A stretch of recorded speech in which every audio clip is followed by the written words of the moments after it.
So very little edit. So all my ums are going to stay ums. Well, let's see if you can, with the spirit of Thanksgiving, can you make those ums into yums? Yums. Yums.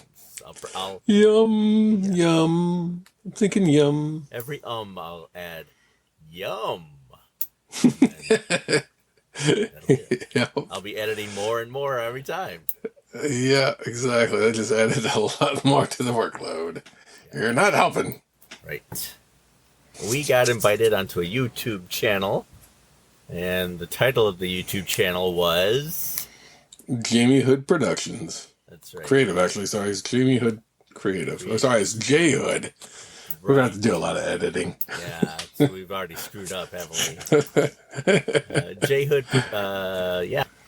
We had Coach and Jay and Alan and us talk about comics in the podcast, and it was exciting. I wasn't sure my choice of colors. Wearing a white shirt with a white background was great, but hey, live and learn. And I thought it went pretty well for a first time on YouTube. Might not have been your first time, but it sure was mine. And yep. Yeah, I had fun. They all seemed really cool and relaxed and people we'd hang out with. So, yeah, it was good. Yeah, it was the proverbial first-time caller, long-time watcher kind of a situation. We've watched a lot of YouTube over the years, but this is the first time I'm actually being a guest on a YouTube channel. And it was live. So, again, it was another one of those, like, don't mess up anything. Right. Yeah. So. Yeah, and that annoying Anthony on the show, it was really. Yeah. Kind of ruined it for everyone, really. Yeah, it did. I think everybody was in tears afterwards. I'm not sure. Yeah. It's like that one kid who just wants to just stir the pot, to stir the pot. Yeah, he had the gall to say that John Byrne was better than George Perez. And then people on the panel agreed. I mean, man, I couldn't sleep that night and the next night. But I finally took some narcotics and fell asleep. So that was good. Yeah, it took some strong medicines to take that one. Yeah, that one hurt going in and out. That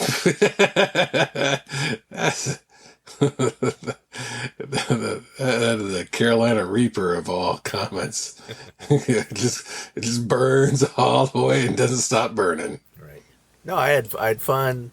I'm glad we did it. I hope they invite us back sometime, and we will have to have them back on or back to our show. Return the favor. Yeah, return the favor. Yum. And yeah, that'll be fun. Yeah, I was, the live aspect of it threw me off a little bit.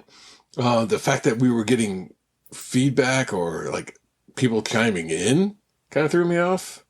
Because it was all at the time that you were saying something, then somebody would chime in, and it's like, oh yeah, I'm used to getting any sort of feedback as a posting of an episode, as opposed to getting feedback like instantaneously. Right. They had a comment on your comment immediately.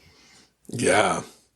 So, I don't know. There's a little unnerving aspect to that as well, because it's like, man, if somebody tries to counter my opinions, I don't know how I'd handle that.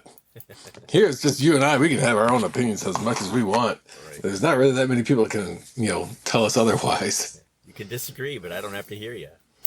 Yeah, exactly. So to kind of clarify things a little bit more, it is J Hood Comics is the channel on YouTube. J is in the letter, Hood Comics. But he also goes by J Hood Creative as well. Gotcha. I'll have to edit that, right? Thanks a lot. Yeah, just doing a little clarification. You're listening to And This Is Why I Love Comics. Andy and Mike. Andy and Mike.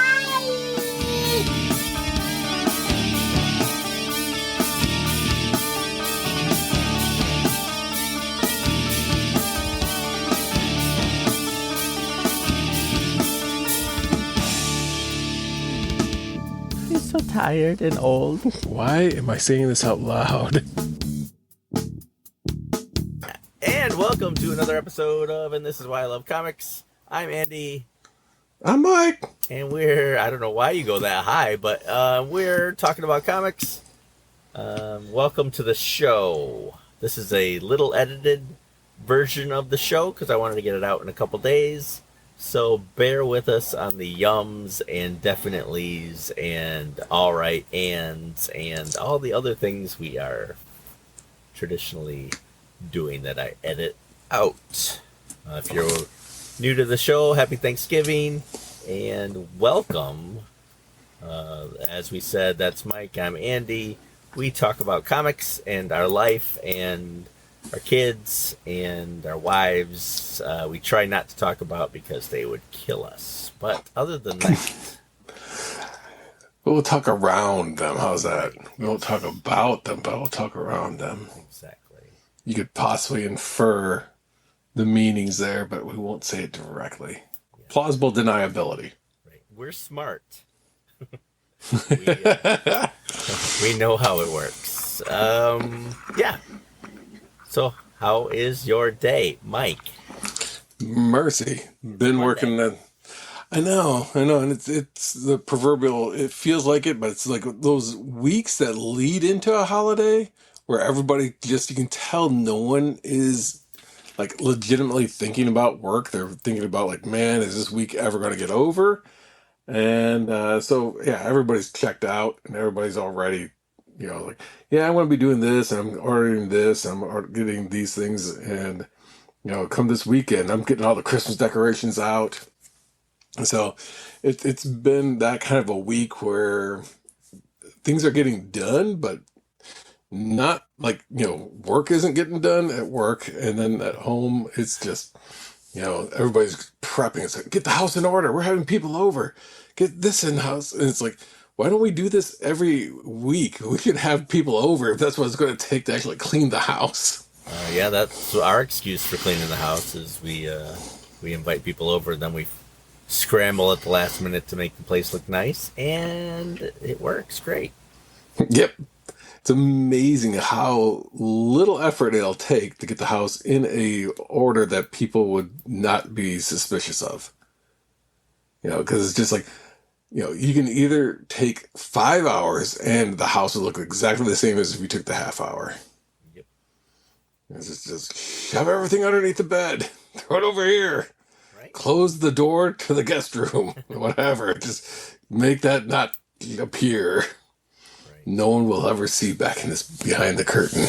Now, our Thanksgiving episode, let's hope my mic is better than the last episode. That was rough. But I think I have it plugged into the right slot. If not, I will cry to myself. But Thanksgiving is this week, and you might be hearing it on Thanksgiving. You might probably hear it the next day because you're too busy on Thanksgiving to listen to a podcast.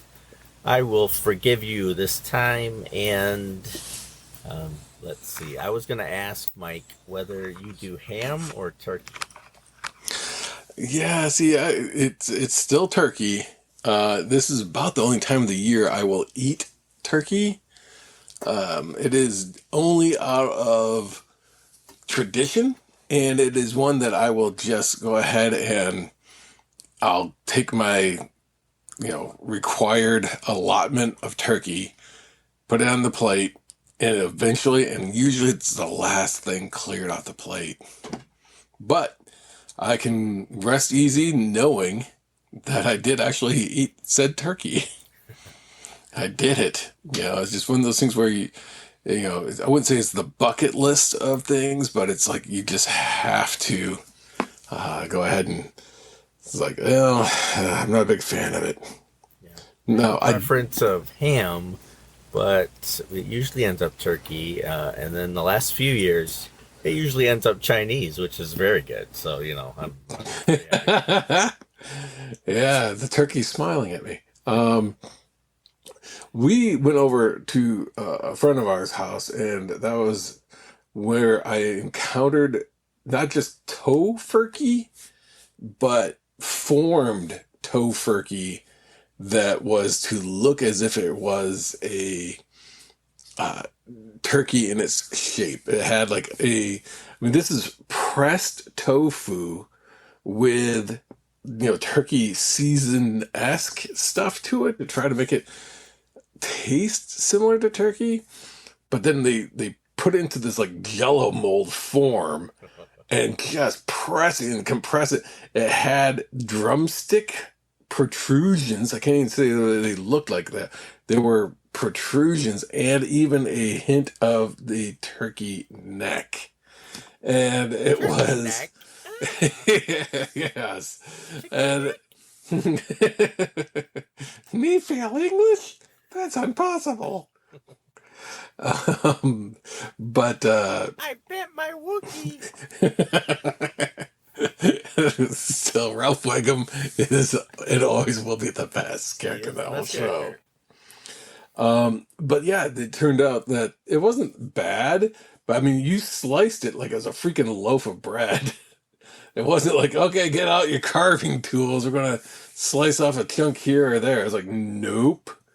It was quite literally just slice, slice, slice, slice, slice, and away you went.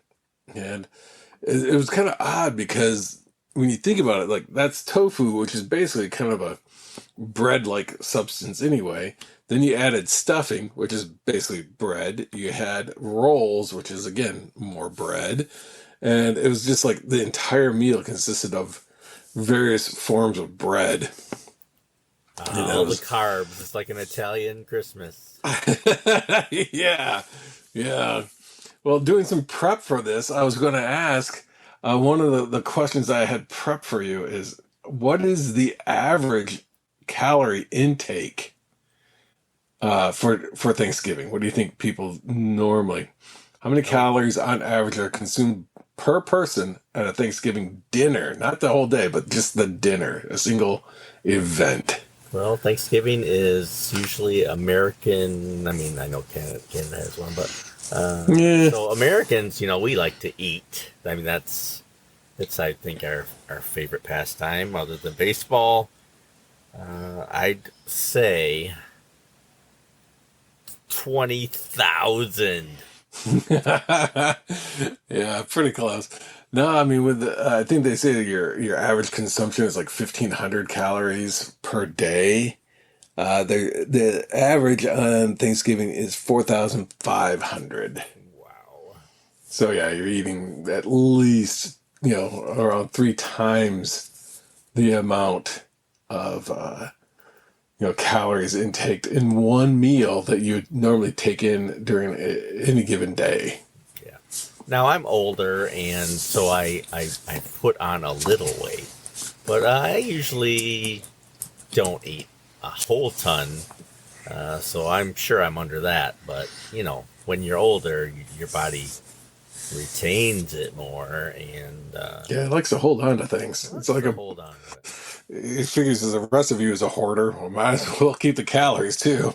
It's like a food hug, and it just stays with you. Yes. Well, if you're up for it, let me see if you can name the top 10 things that people do on Thanksgiving. I'm still reeling from the Spider-Man quiz from the. Well, this should be a little bit easier for you because this is like what everybody does at Thanksgiving. So just rattle off a few things, and we'll see how many out of 10 you can pull together. Okay. I know a few you probably won't get.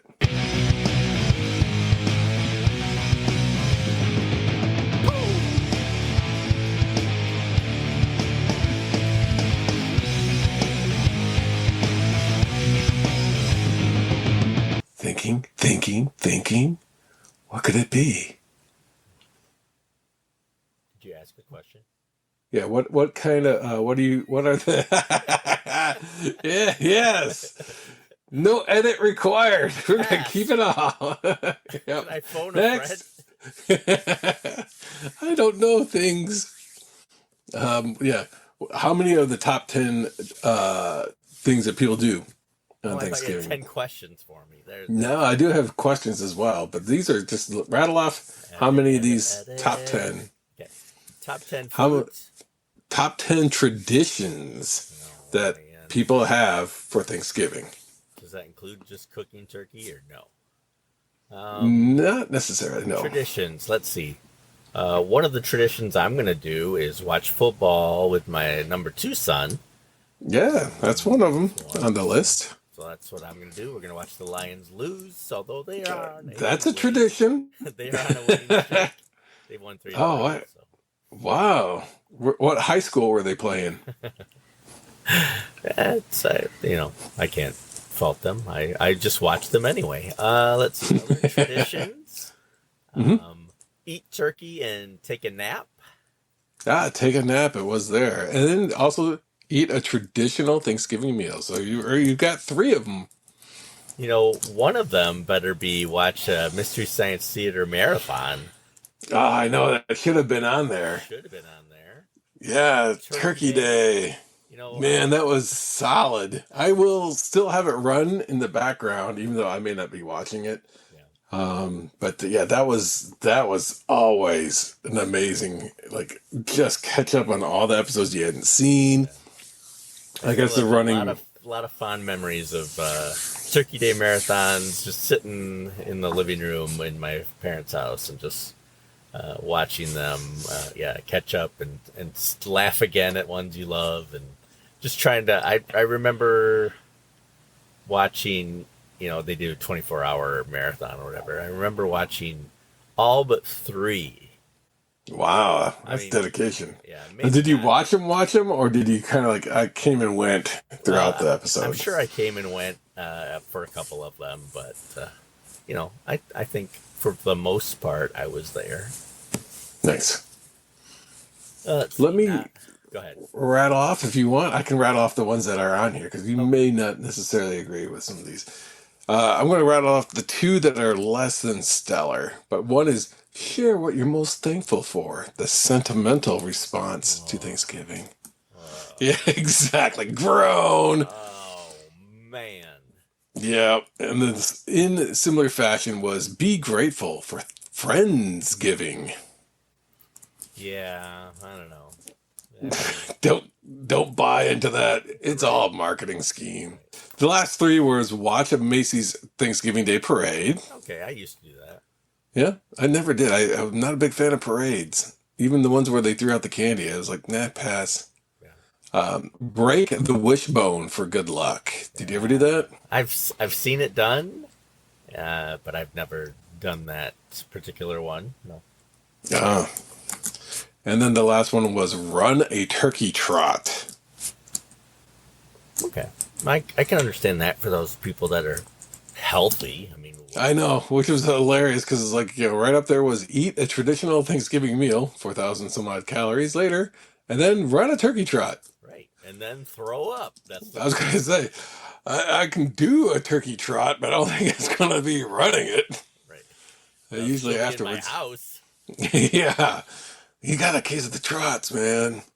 With that, I also am going to give you a veritable feast of trivia questions. And then you can see if you want to edit any of these out as well. I'm sure I won't touch one. Okay. So these are all about the traditional American Thanksgiving. So let's see how much of the traditional American Thanksgiving you might know. Can I just preface this with, I usually hate holidays. So let's preface that. Okay. And we'll move on. So you're probably gonna ace all of these things.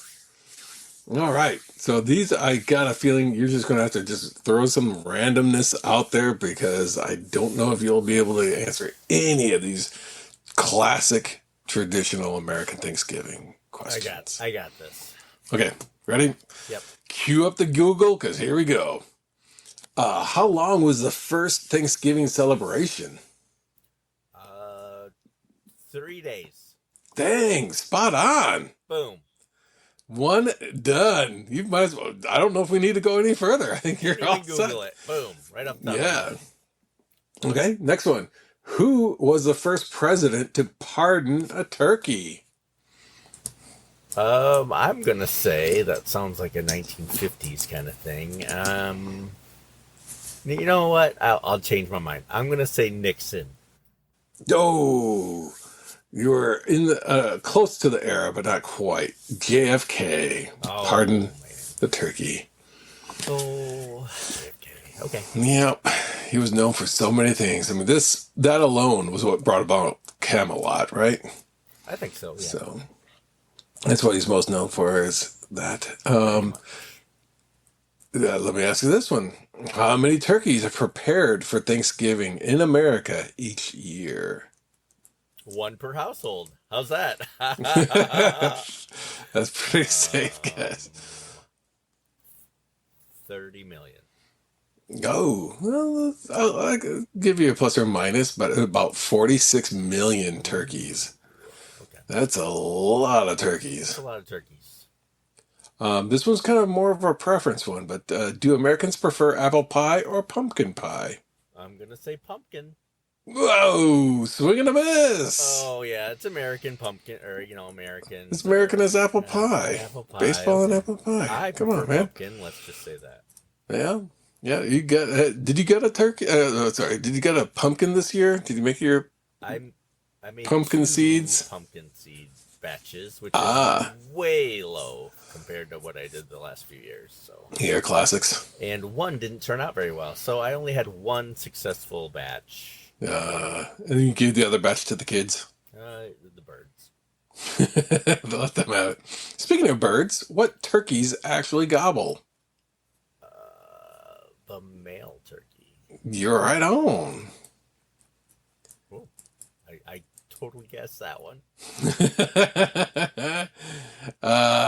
Speaking of, again, carrying on with the turkeys, according to the Guinness Book of World Record, how much does the heaviest turkey on record weigh?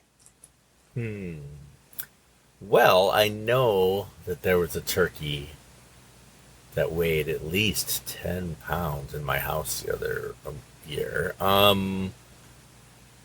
So I'm going to multiply that by 10. I'll say 100 pounds. Oh, not quite that heavy, but 86 pounds. I was going to That's say... a small I mean, that's like a teenager, maybe? Is right yeah, around? I was going to say, my number 2 son doesn't weigh much more than that. Yeah, you're like, what the heck? 86 pounds. That's a massive turkey.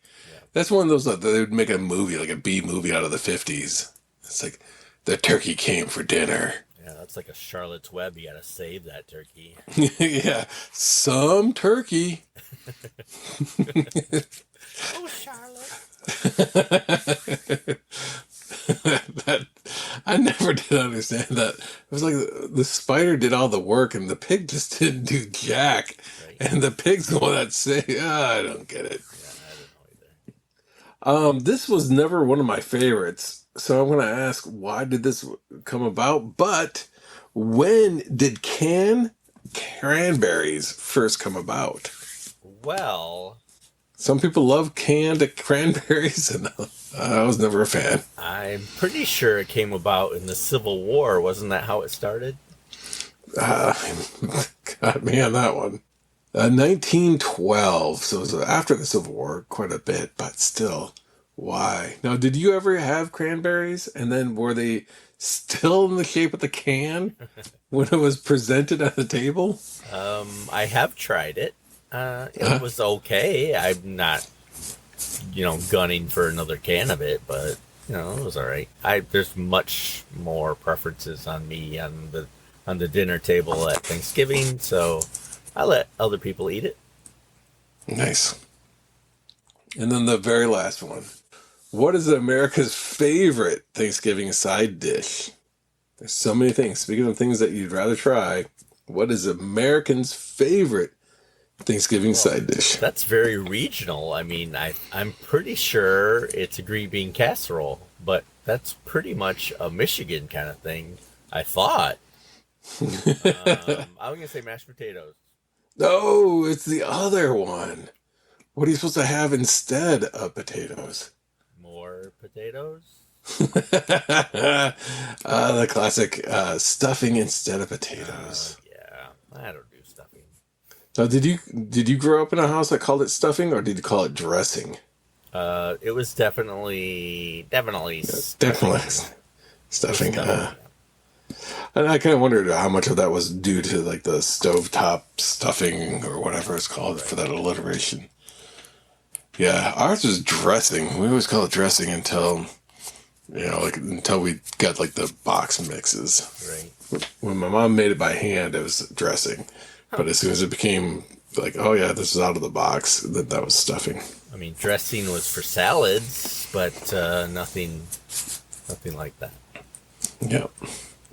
Well, that was Thanksgiving trivia. Yeah. And, what You learn a little something every time we talk.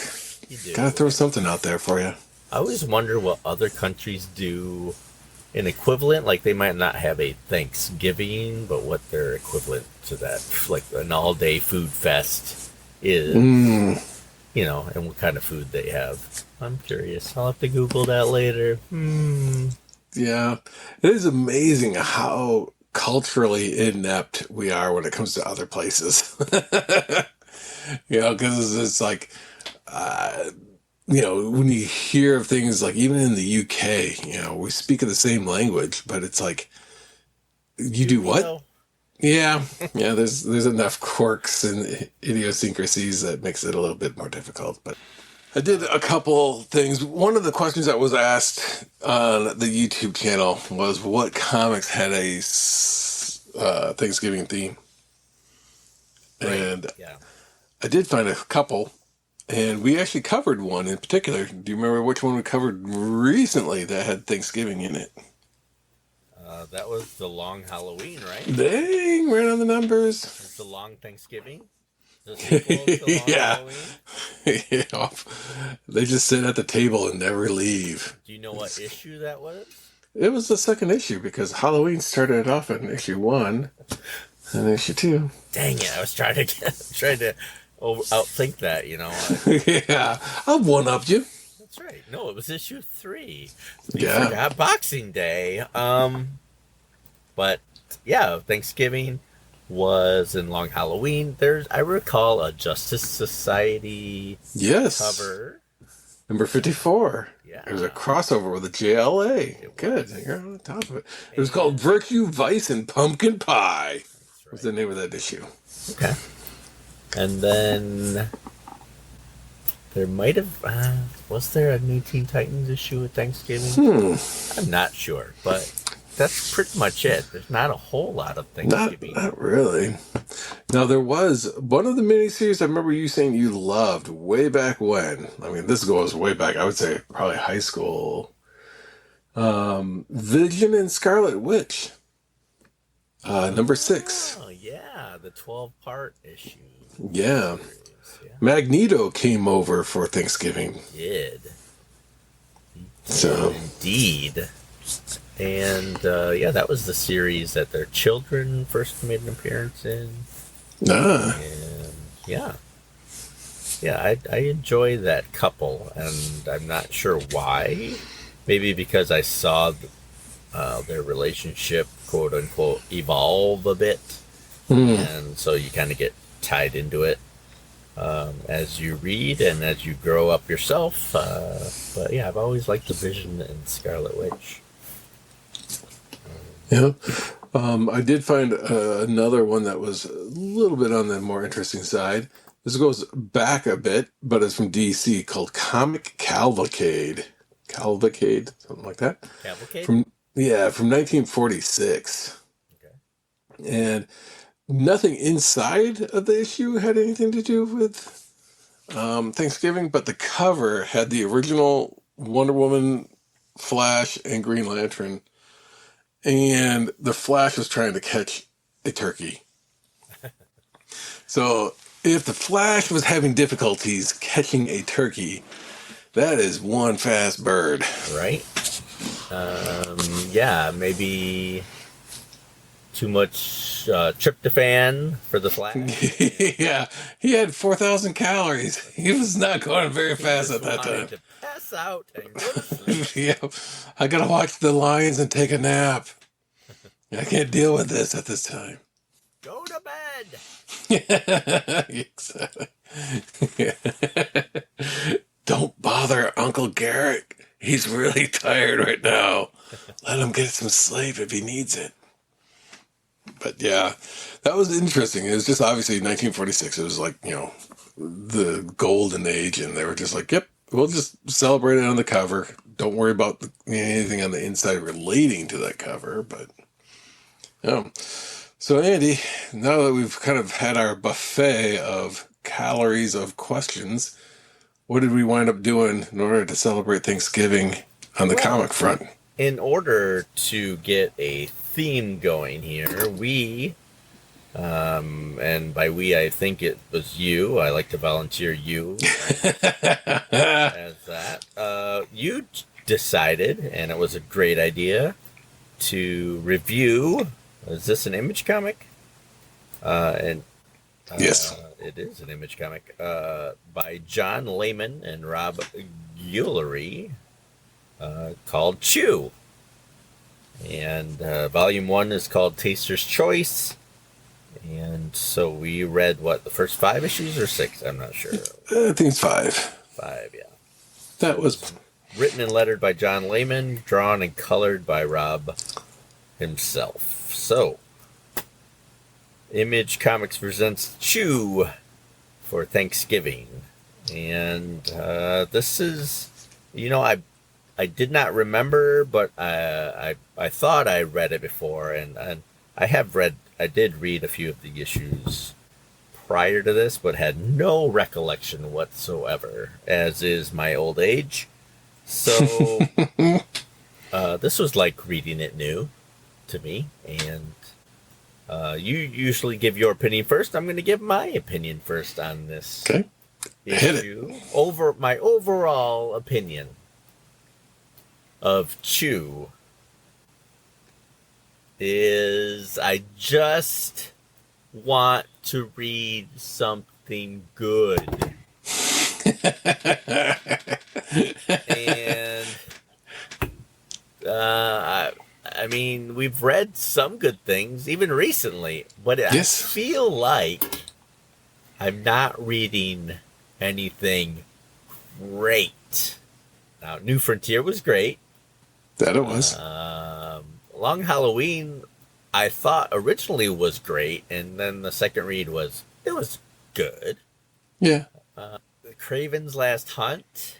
If you couldn't hear me in the episode, I didn't really care for it. I gave it a C. I'm going to stick with that. It was average. And Chew, I will say, my opinion, there's my yum. My opinion it was okay too. It's just, I didn't love anything about it, but I liked the premise of this different society where the flu epidemic caused the bird flu epidemic caused, the changing of rules, and you were allowed to do certain foods and you weren't allowed to do chicken. And so, I mean, that was interesting to read. I still, if I had to pick a favorite superpower to have, this would be my least favorite power ever to use. And basically, Chew's power was he could, I don't know, it was almost like a psychokinesis. He could pick up details, clues from things that he ate. Yes. And he was a detective on the police force, so it was kind of handy for him there. And I just didn't even see the point of the story, really. I mean, this might have been the love child of this writer, and I mean, as a writer, I understand you might love something that no one else does, and you just got to write it, and that's probably the case here. And I know these, they went on to having a series, I think, TV series or something like that. Tony Chew was an interesting character, but I didn't really care whether he lived or died. I thought he was probably the least interesting character out of the whole story, and that's not saying a whole lot. The art style different, but I was waiting for what term you're going to use. It's like, nah, this is going to go not one my way or the other. style. Not my style of enjoyment. Certainly better than I can draw, and he had some good images. I don't mind his style. I'm trying to think what it kind of reminds me of, but I found the whole story kind of annoying. I've when we've read independent comics or Image comics, or I've probably enjoyed those more than the mainstream, just because it's different and they try different things. And this certainly, it was different, and he certainly tried some different things, but I just didn't like it. I just didn't enjoy it. I would probably rather read Propeller Man. There's 8 issues waiting. And I always compare it to Jim Starlin, but I'd rather read a Jim Starlin book than have to go through another couple issues of this. And I know that's not very popular. Some people love this, and I understand if you love it. You have every right to love it, just as I have every right to not like much of it. How'd you like it, Mike? Yeah. Honestly, I was really. Let me set the Wayback Machine a little bit. I think this was a comic when it came out. You had said, "Oh yeah, there's this new comic out called Chew," and I was like, "What?" And I had never heard of it before, but it just the concept stuck with me. I never read it, never picked up a single issue, but then when we were trying to figure out something that would be fitting for our Thanksgiving theme, I thought, well, what do we do? I mean, we could either read an issue that had Thanksgiving as a central focus, or I could find something that's like, well, we all overindulge when it comes to Thanksgiving. So, what about an issue or a series where people eat? And then this popped in my mind as like, oh, okay, let's give this a try. And I will say I'm glad I tried it. But it's the same as when, I tried eating duck tongue. And I can say I did it. I can say I had a bowl full of it, but I don't think I'm going to order it ever again. And I think this kind of falls into that kind of category of I was hoping that after 5 issues, more was accomplished. I was really surprised by how little anything got done in these issues. Yeah, it was kind of repetitive, and I understand it was it's the case of the week kind of thing, and there was an overall plot and stuff. I'm not faulting his timing or his writing, but I don't know, it just was not.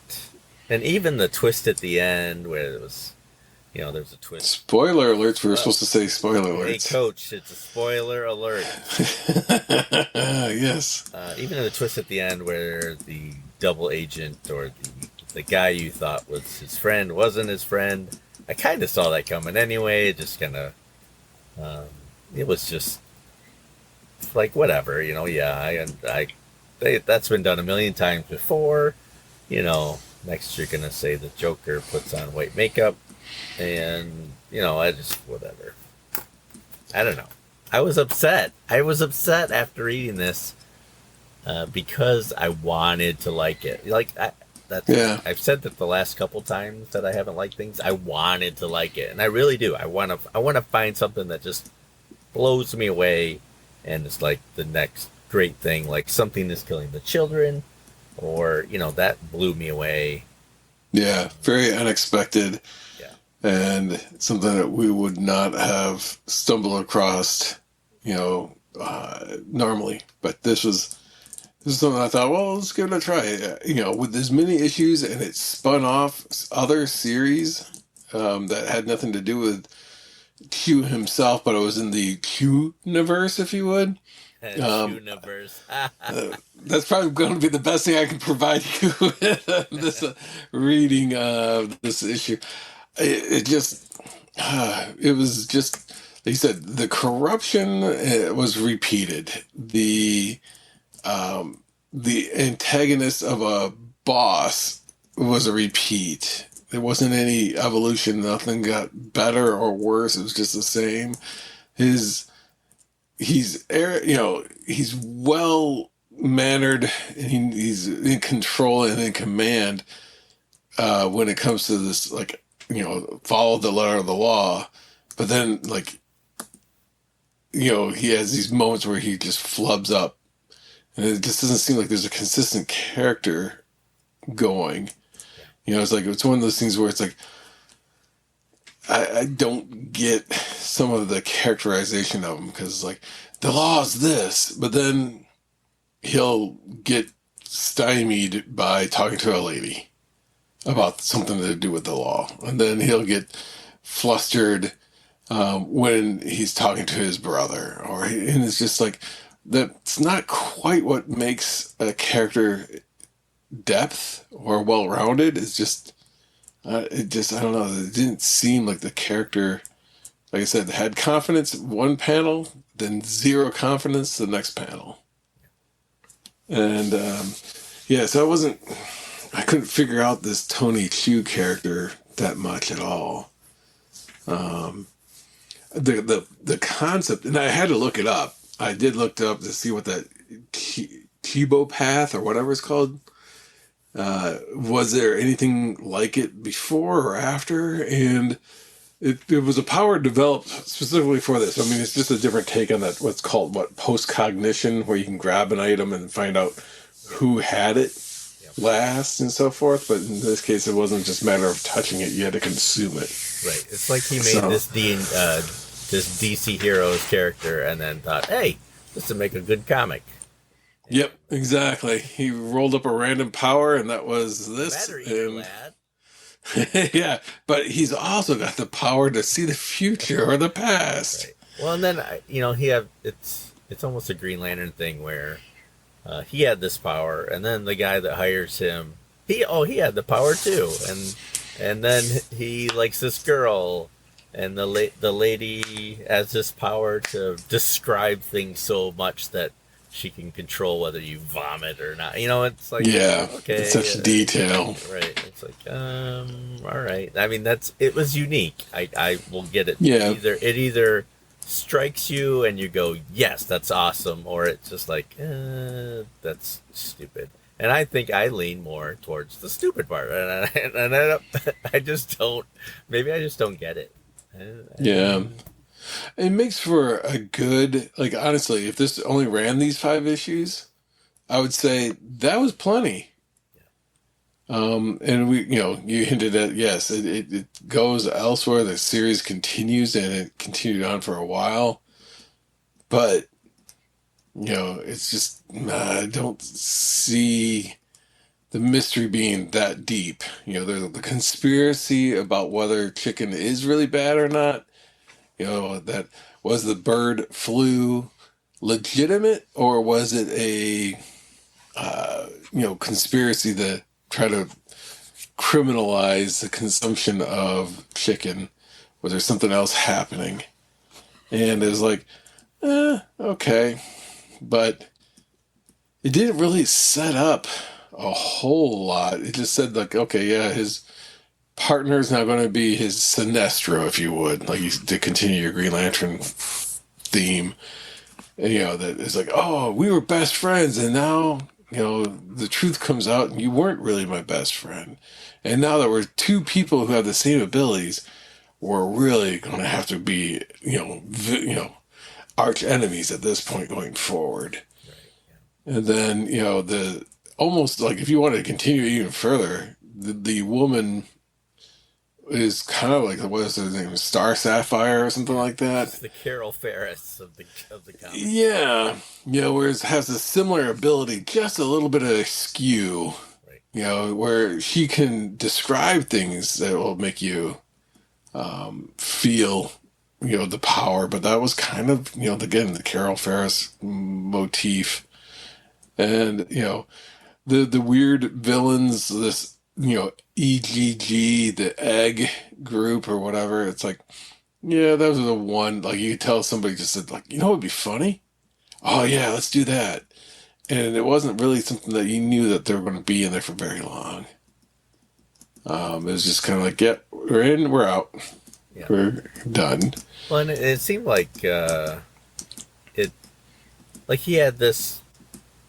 I mean, I know he kind of wanted it to be lighthearted, maybe a little jokey, but it, like he had this scene where there was aliens across the universe, and there was like a one-page thing about what the aliens saw, based on some light that the space telescope saw, and to me that took me right out of the story, and it didn't really wasn't necessary, and I, like I said, I think he just wanted to be lighthearted and jokey, and here's like Hitchhiker's Guide to the Galaxy kind of thing, just throw in a random comment and then back to the story. But to me it just was out of place, and then we get back to the reality of this story, and it just was like, well, why was that even in there?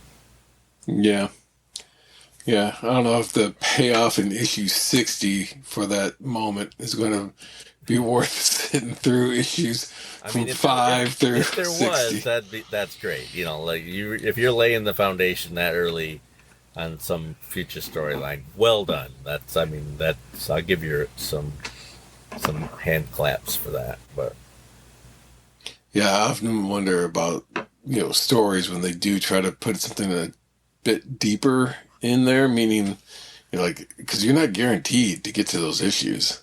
Right. How many of these things do you just leave hanging like that? But yeah, what was your interpretation? Speaking of the planetarium, the observatory thing that they had in this huge party environment, because it was in the middle of nowhere and they were getting overpaid by the government, so they had nothing to do but party all the time. Right. What did you... Eddie Murphy partying all the time. Yeah, I hear that's what his girl likes to do. Right. What was it that they had on them? Or was that supposed to be fur-lined vests? Because a lot of the people that were that area had I guess it's fur-lined wristbands and vests and leggings. I couldn't figure out what that was supposed to be. Was it just because they're cold? Tradition Russian hats, big furry hats. Oh. They were in their G-strings and bras, and it was just weird. And I think the art hurt it. I don't know. You almost want it to be campy like the art was, but yeah, if it was a little more lined, more detailed, I don't know, I might have enjoyed it a little more. I don't know. I'd probably not, but yeah, it was. There were some weird characters. It kind of reminded me of a Bond, henchman kind of thing, or a parody of... Yeah, I was gonna say more Austin Powers. Right, yeah. Where it's just okay, yeah, this is maybe more in that line of things. Yeah, I don't know. I'd really want to try a different trade of it and to see if it made more sense, so you got better. These are the first issues of the book. Yeah, a little bit of a rocky start. Right. And I'll give him the benefit of the doubt. It's probably a really good read throughout, but I can't even say it's not because it's superheroes, because there's a lot of stuff I've liked lately that isn't superheroes. So this is probably one of my least favorite things we've read. Happy Thanksgiving. Yeah, on that note, maybe we can find something else to feast upon. But yeah, this was, I don't know. There are moments where I looked at it and it's oh, okay, yeah, this is really fun. And then I kept thinking maybe not. And I was a little nervous because every issue started off with a similar thing. And I kept thinking, I had flashbacks to Chris Claremont's Wolverine miniseries of, my name is Logan. I'm the best at what I do, and what I do isn't pretty. And it's and then issue 2, I'm Wolverine. My name's Logan. and what I do isn't, I'm the best at what I do and what I do. And it's like every issue. And then you open up every issue of this and it's like, here's Tony Chu. And even down to the art, it's like he bites into an apple and he knows where it was harvested, what pesticides. And it's like, oh no. And I know I'm reading these things in quick succession, but it's like, inside front cover, maybe, but let it be pretty self-explanatory as you go. But do you need to take up the first 3 panels at the beginning of every issue to do this? And I thought maybe it was like a kung fu parody too, Big Trouble Little China kind of. Yeah. Maybe they tried to do that. Like the first issue probably was my favorite, and it's his partner that he jokes around with gets a cleaver thing to the head, and is out for a while, or the whole rest of the series, or the first 5 issues, 6 issues, but. And I thought maybe it'd be more like that. And I think I would have liked that better had it taken that angle more, because I like that kind of stuff. But it kind of weaved between a bunch of things it was trying to be, and I don't feel in these issues he found what he wanted to be. Yeah, still kind of struggling to define and get the groundwork placed. And on that note, I think, we don't have to go too terribly much further into it, because we kind of hit on, basically, it seems like every issue was pretty much him having to decipher something that was happening by chewing something that was really, really gross. Right.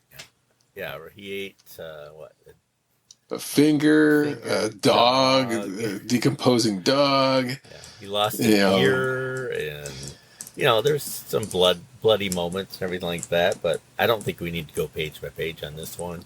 No, I think our overall assumptions, and we've kind of hit on all the key character moments, and since most of the issues are very similar, really. I don't think we need to say the same thing over and over again. I think, like you said, I'm glad I read it, and I think people should try it. I see why some people like it. I know a couple people I know do like it a lot, but it's just not for me.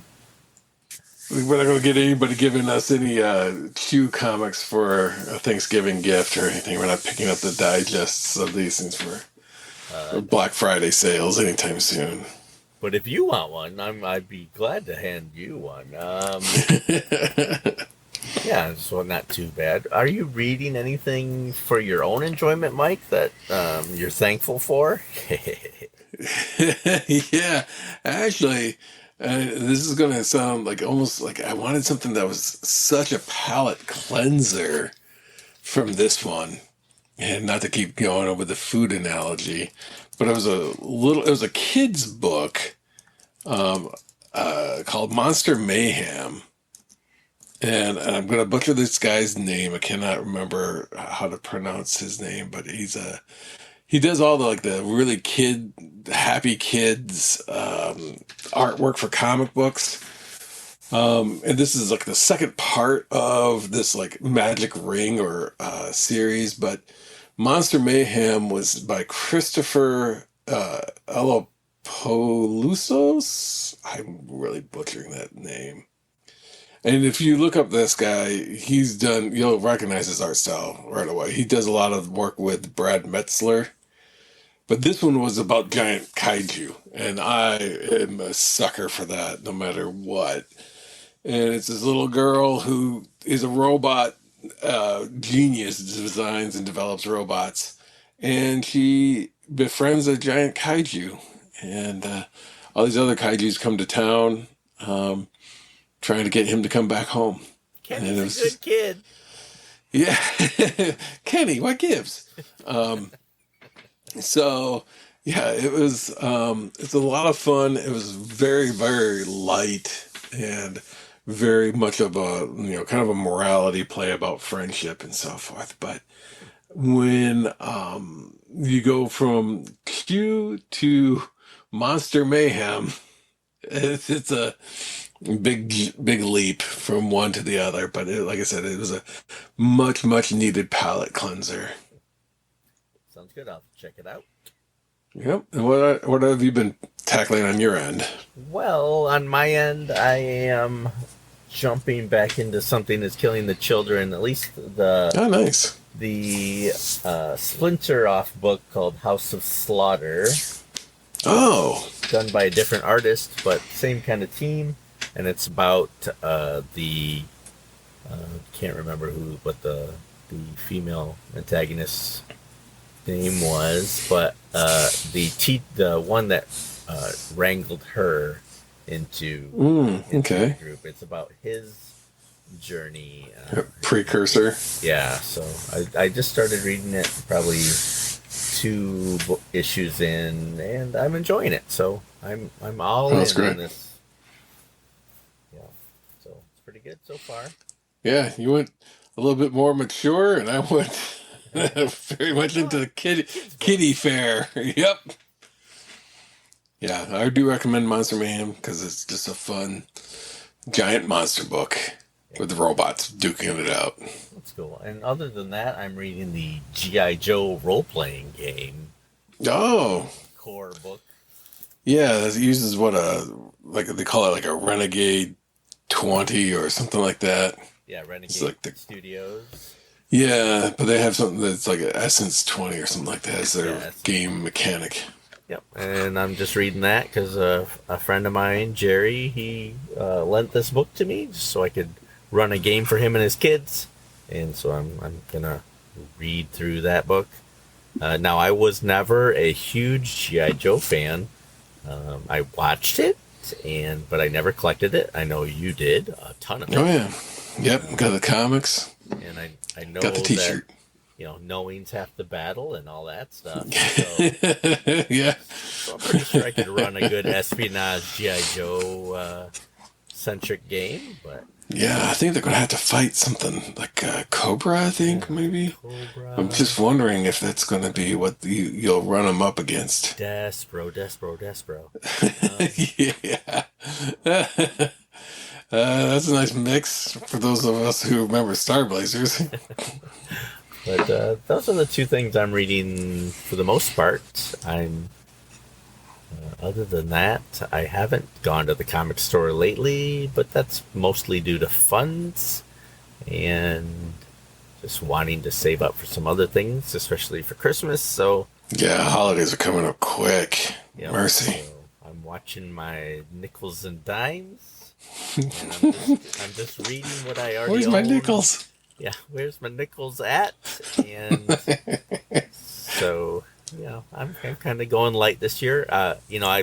Last year I bought like at least 30 issues of my Justice League of America. Oh man, fill in quite a gap. And then this year I bought one. So, big difference. But I am down to my last 10, and those are a little bit more pricey. So I'm just gonna take my time and try and save some money up for some of the bigger issues. So Yeah. Now, are you as critical on the condition? as it gets lower and lower, no. Like if you said, "Hey, I have a number one," and I did see a number one on eBay, like it wasn't the greatest condition. It was like a 0.5 or something for 200. Ooh. So I could own it, I'm gonna wait on it and just see what I can get. I don't want to jump into anything too bad, but I think the cover has to be intact for the 99% part. I don't mind rips and tears or anything like that, but no water damage. So I'm a little picky, but I know. I'll find something in my range eventually, and it's not something I need immediately. So Makes sense. Take my time. I've waited this long to get this close, so I can wait a little while longer and just see how close I can get. And maybe I'll never own issue one. Maybe I won't. But I've read it. I have copies of the first 10 in a trade, so it's not like Oh, I've that's never right. read it. So it's all good. Now, I'm going to ask this one, though. Owning is one thing. Have you actually read any of those issues, or how many of the issues have you actually muscled your way through? I probably read half of the ones Oh, okay. that I just got. Usually I'd read that series pretty closely, and I know I've read 100 and up, which there's 261 issues. So I've read 100 and up, most definitely. And It always fascinated me with these group books because it's like a lot of them used A-list characters that had their own adventures. So what could you really get away with in a group book that would be of consequence? Meaning, like, the X-Men, for the most part, they were only appearing in the X-Men books. They didn't really have that many, but like when you had the Avengers or Justice League, Superman was having his own adventures on his own. Batman was having adventures on his own. Wonder Woman had adventures on their own.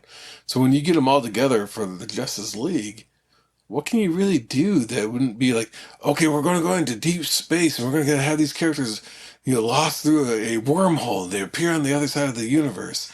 It's like, no, because I'm going to pick up an issue of Superman and he's going to be back on Earth.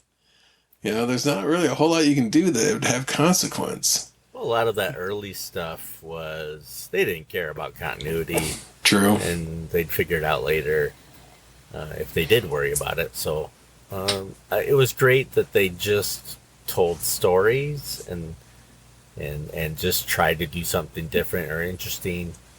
Those early stories were really wacky and Products of the strange, but 60s. they're also the ones I remember more because oh look, there's the issue where they all looked in the mirror and they looked weird and different, and the mirror warped them, and one was long. And Oh, that's right. stretchy, and Yeah, one was Green Arrows. fatter, and one. Squad. Those are the ones I remember, and they later on they'd reprint some of those stories in later issues, and those are the ones I first read. Was the later ones where they would just reference or show like 5 pages of the story from the from the single digits or the teens, and I'd go, oh, that's really cool. And so it's great going now and buying them and going, oh, I remember this story.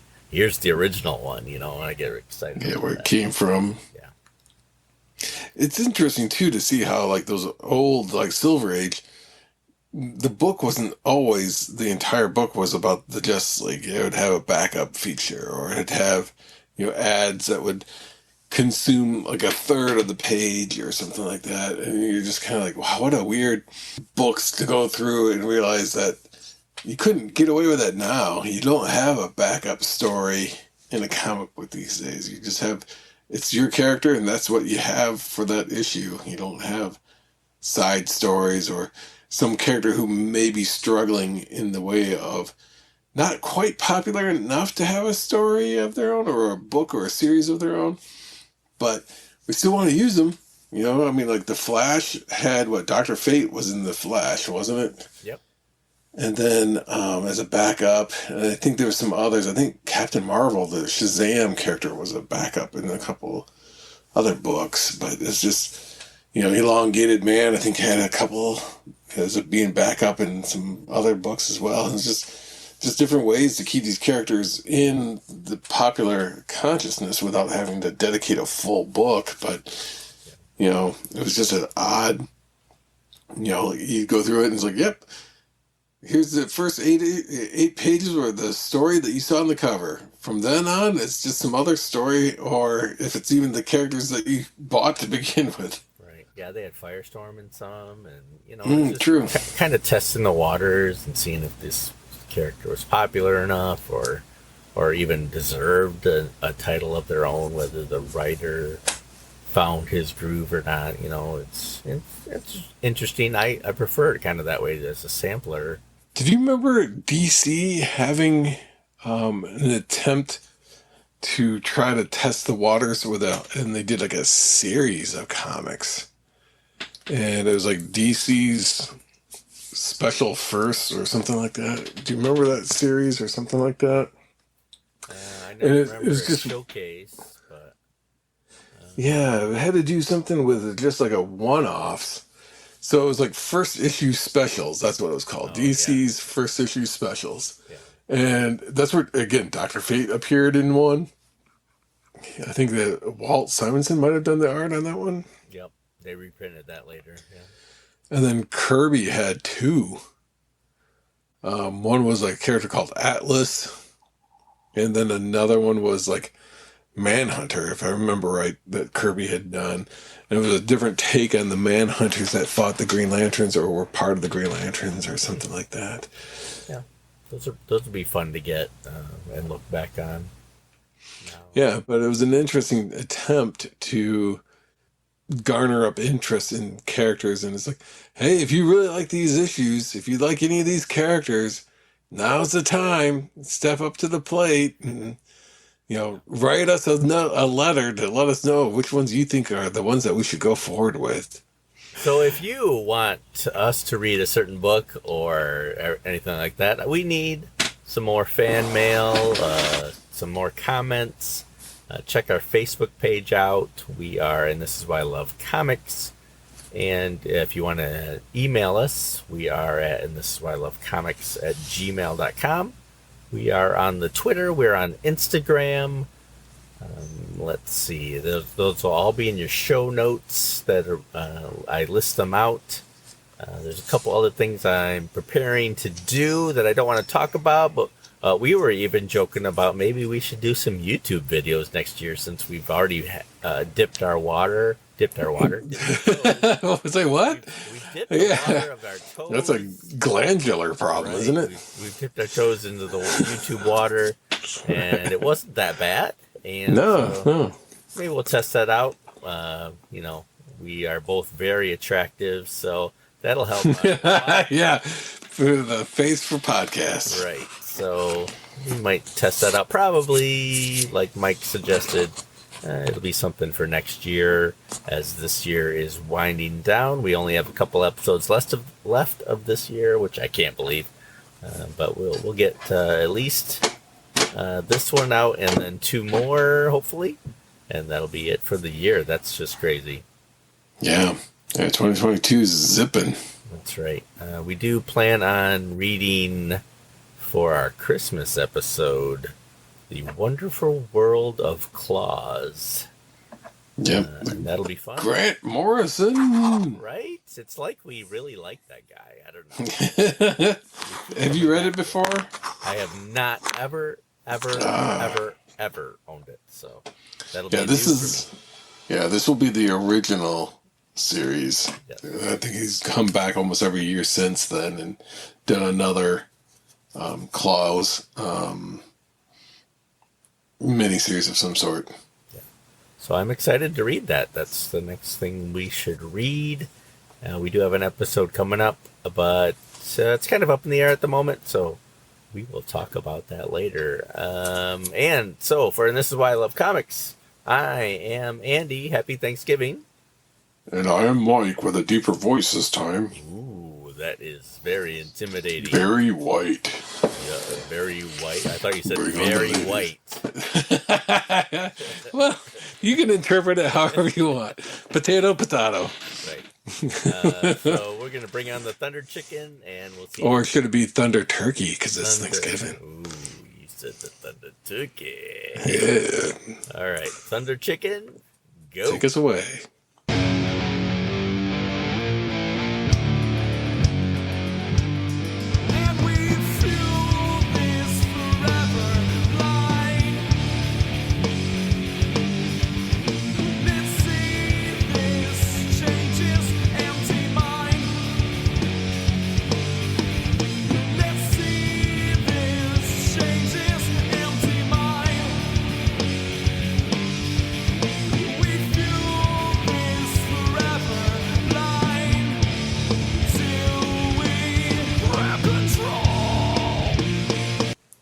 Doodly, boom, boom, boom. Turkey, gobble. Yeah, nice, short and sweet. Oh, yeah. I'm going to call this one, I Hate Thanksgiving and Chew. Yeah. Turkeys make me sleepy. right. And so did the story. It's out of the story. It's out of the. Yeah, so it's